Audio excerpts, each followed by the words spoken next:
Breaking news Janagama జిల్లా పాలకుర్తి నియోజకవర్గ కాంగ్రెస్ లో విభేదాలు భగ్గుమన్నాయి. పాలకుర్తి నియోజకవర్గ ఇన్ఛార్జ్ ఝాన్సీ రెడ్డి సమక్షంలో చేరికలు చోటు చేసుకున్నాయి. బీఆర్ఎస్ నేతల చేరికను కాంగ్రెస్ కార్యకర్తలు అడ్డుకున్నారు. బీఆర్ఎస్ నేతలను కాంగ్రెస్ లో ఎలా చేర్చుకుంటారు అంటూ ఫైర్ అవుతున్నారు. ఒకసారి చేరికల సమయంలో ఏం జరిగిందో చూద్దాం.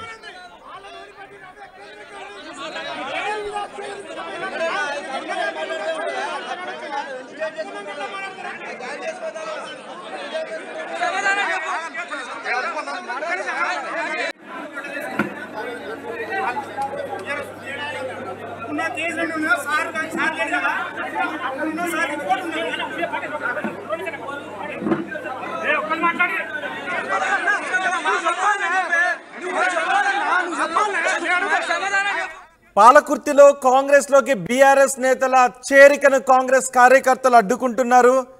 దీనిపై మరింత సమాచారం మా ప్రతినిధి వెంకటరత్నం అందిస్తారు. వెంకటరత్నం, చేరింది ఎవరు? ఎందుకు కాంగ్రెస్ కార్యకర్తలు బీఆర్ఎస్ కార్యకర్తల చేరికను అడ్డుకుంటున్నారు? అయితే ఇప్పటికే తెలంగాణ ప్రాంతంలో కాంగ్రెస్ పార్టీ హవా కొనసాగుతున్న నేపథ్యంలో రాష్ట్ర వ్యాప్తంగా ఒక కాంగ్రెస్ ఉధృతి కొనసాగుతుంది. అంటే ఇప్పటికే కాంగ్రెస్ పార్టీ నుంచి టికెట్లు కేటాయించినటువంటి వారికి బీఆర్ఎస్ నుండి కూడా ఇప్పుడు కడియం శ్రీహరి బీఆర్ఎస్ నుండి పార్లమెంటు నియోజకవర్గానికి సంబంధించి కడియం కావ్యకు టికెట్ రావడంతో బీఆర్ఎస్ నుండి వీళ్ళు ఎప్పుడైతే కాంగ్రెస్ లోకి వచ్చారో వాళ్ళ పాత వర్గం అంతా కూడా ఇప్పుడు కాంగ్రెస్ పార్టీలోకి వచ్చేటువంటి పరిస్థితి ఉంది. ఇప్పటికే అన్ని జిల్లాల సమావేశాలు కూడా జరుగుతున్నాయి. కాంగ్రెస్ పార్టీ సమన్వయ సమావేశాల్లో భాగంగా ఇప్పటికే నియోజకవర్గ స్థాయిలో విస్తృత సమావేశాలు జరుగుతున్నాయి.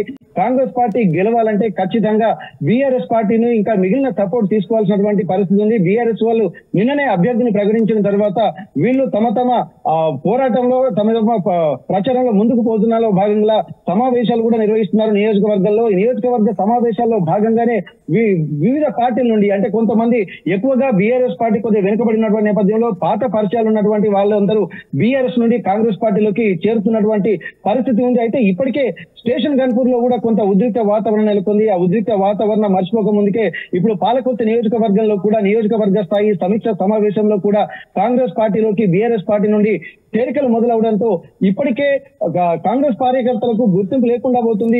ఇతర పార్టీల నుంచి వచ్చినటువంటి వాళ్ళకి ప్రాధాన్యత ఇస్తున్నటువంటి ఒక ఆలోచనలు ఆందోళన కూడా ఇప్పుడు కాంగ్రెస్ పార్టీ వర్గాల్లో వ్యక్తం అవుతుంది.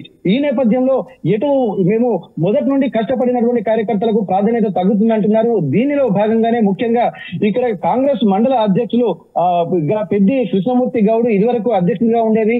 అతన్ని మార్చి ఇప్పుడు నల్ల శ్రీరాములు అనేటువంటి ఒక వ్యక్తిని మండల అధ్యక్షుడిగా చేయడంతో విభేదాలు కూడా భగ్గుమన్నాయి. అంటే ఎప్పటి నుంచో పనిచేసినటువంటి తాము కాంగ్రెస్ పార్టీ అధికారంలోకి వచ్చిన తర్వాత తమ బాధ్యతల నుంచి తప్పిస్తున్నారు, తమకు ప్రాతినిధ్యం లేకుండా చేస్తున్నారు. కొత్త వాళ్లకు అంటే బీఆర్ఎస్ పార్టీలో ఉన్నటువంటి వాళ్ళనే తీసుకువచ్చి రాబోయే భవిష్యత్తులో కూడా తమకు కూడా ప్రాధాన్యత లేకుండా చేస్తారన్నటువంటి ఒక ఆందోళన కూడా మొత్తం ఒక ఉమ్మడి వరంగల్ జిల్లా వ్యాప్తంగా కూడా ఉంది. ఈ ఒక తమకు ప్రాధాన్యత లేదన్నటువంటి ఒక భావనతోనే వీళ్ళు ఖచ్చితంగా మళ్ళీ వీళ్ళు వస్తే తమ ప్రాధాన్యత లేకుండా పోతున్నటువంటి ఒక ఆలోచనతోటి ఎక్కడికక్కడ గొడవలు నిర్బంధాలు కూడా జరుగుతున్నాయి. పార్టీల నుండి పార్టీ అధ్యక్షులను కూడా కొంత నిరాకరిస్తున్నటువంటి సందర్భాలు కూడా మనకు కనిపిస్తున్నాయి. అందులో భాగంగానే ఇక్కడ ఝాన్సీ రెడ్డి ఆధ్వర్యం అంటే పాలకుర్తి నియోజకవర్గ ఇన్ఛార్జి ప్రస్తుత పాలకుర్తి ఎమ్మెల్యే యశస్విని రెడ్డి వాళ్ళ అత్త ఆమె నియోజకవర్గ ఇన్ఛార్జిగా ఉన్నది.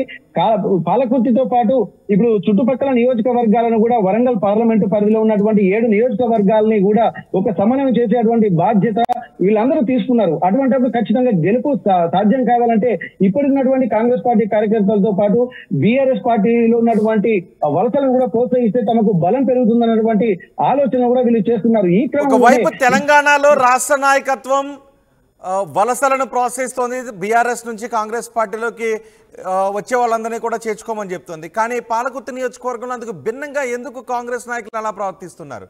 సర్ది చెప్పే అవకాశం పాలకుర్తి నియోజకవర్గం ఒక్కటే కాదు, మొన్న స్టేషన్ గన్పూర్ లో కూడా అదే జరిగింది. ఎందుకంటే ఇప్పుడు ఈ స్టేషన్ గన్పూర్ అలాగే జనగామ నియోజకవర్గాల్లో మాత్రమే ఉమ్మడి వరంగల్ జిల్లాలో బీఆర్ఎస్ పార్టీ స్థానాలు దక్కించుకున్నది. ఇప్పుడు స్టేషన్ గన్పూర్ లో కూడా కాంగ్రెస్ పార్టీ ఓడిపోవడానికి ప్రధాన కారణం కూడా బీఆర్ఎస్ కార్యకర్తలే కాబట్టి తమ పార్టీని ఓడగొట్టినటువంటి వాళ్లకు మళ్ళీ ప్రాతినిధ్యం కల్పించేదని ఏంటన్నటువంటి ఒక ఆందోళన కూడా వాళ్ళు చేపట్టబోతున్నారు. దానికి పక్కనే ఉన్నటువంటి ఎర్రబెల్లి దయాకర్ రావు కూడా చాలా సీనియర్ నేత, ఇప్పటికీ 6 సార్లు ఓటమి ఎరగని నేత నేతగా ఉన్నటువంటి పాలకుర్తి నియోజకవర్గం నుంచి ప్రాతినిధ్యం వహించినటువంటి ఎర్రబెల్లి దయాకర్ రావును కూడా ఇక్కడ కాంగ్రెస్ కార్యకర్తలు పాలకుర్తిలో ఓడించారు. అటువంటప్పుడు అంత బలం ఉన్నటువంటి తమకు మళ్ళీ కొత్త వాళ్ళు వచ్చిన తర్వాత ఎవరైతే కడియం శ్రీయర్ లాంటి బలం ఉన్నటువంటి నాయకుడు మళ్ళీ వాళ్ళకే ఎక్కువగా ప్రాధాన్యతనిచ్చేటువంటి అవకాశం ఉంటుంది. కార్యకర్తల బలమే మొన్న రాష్ట్రానికి అధికారంలోకి రావడానికి కారణం అని చెప్పి సాక్షాత్తు ముఖ్యమంత్రి గారే చెప్పినటువంటి నేపథ్యంలో కార్యకర్తలే పార్టీని నమ్ముకున్నటువంటి వాళ్ళే నిజమైనటువంటి కార్యకర్తలు నాయకులు అని చెప్పి ముఖ్యమంత్రి గారు కూడా స్పష్టంగా చెప్పారు. దీన్ని దృష్టిలో పెట్టుకుని కార్యకర్తల ఉత్సాహం మరింత పెరిగింది. అంటే తమకు ఎప్పుడైనా ఒక ప్రాతినిధ్యం లభిస్తుందన్నటువంటి ఒక భరోసా కూడా వాళ్ళు వ్యక్తం చేస్తున్నారు. అటువంటి సమయంలో మళ్ళీ కొత్త వారిని వివిధ పార్టీల వాళ్ళని తీసుకొచ్చి ప్రాధాన్యత ఇచ్చేటువంటి పరిస్థితులు ఎందుకన్నటువంటి ఒక ఆందోళన వీళ్ళలో కలుగుతుంది. రాయుడు వెంకటరత్నం, జనగామ జిల్లా పాలకుర్తి నియోజకవర్గ కాంగ్రెస్ లో విభేదాలు భగ్గుమన్నాయి. పాలకుర్తి నియోజకవర్గ ఇన్ఛార్జ్ ఝాన్సీరెడ్డి సమక్షంలో చేరికలు చోటు చేసుకున్నాయి. బీఆర్ఎస్ నేతల చేరికను కాంగ్రెస్ నేతలు అడ్డుకున్నారు. బీఆర్ఎస్ నేతలను కాంగ్రెస్ లోకి చేర్చుకోవద్దు అంటూ ఫైర్ అయ్యారు.